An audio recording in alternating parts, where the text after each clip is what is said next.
Ben ritrovati cari amici per questo nuovo appuntamento con il meteo. Buona settimana. Diamo finalmente qualche notizia buona in termini di evoluzione del tempo, perché l'alta pressione potrebbe finalmente rimontare sul nostro territorio, donarci un periodo più tranquillo, anche se si tratta di un'evoluzione graduale. In effetti, con la prima mappa che volevo farvi vedere incentrata a metà settimana, una mappa circa 5.500 metri che ci fa vedere in effetti la risalita dell'alta pressione con i colori in rosso, e questa dinamica di risalita dell'alta pressione sarà un po' il filo conduttore per i prossimi giorni. Andiamo a vedere a tal proposito quella che è la possibile distribuzione delle precipitazioni nei prossimi giorni. Iniziamo con la giornata di lunedì, quando vediamo qua e là macchia di leopardo, qualche macchia di precipitazione sul nostro territorio.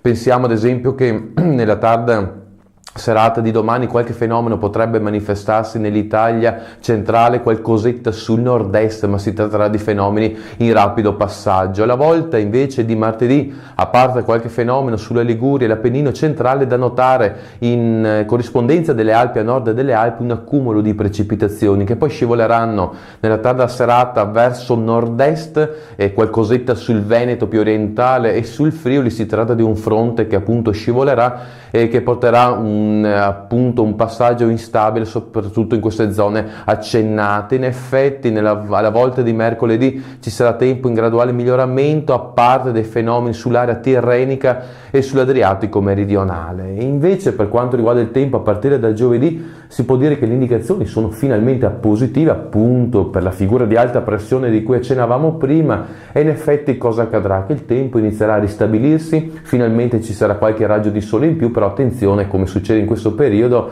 al ritorno delle foschie e delle nebbie nel corso della nottata e delle prime ore del mattino sulle aree pianeggianti e sulle vallate interne.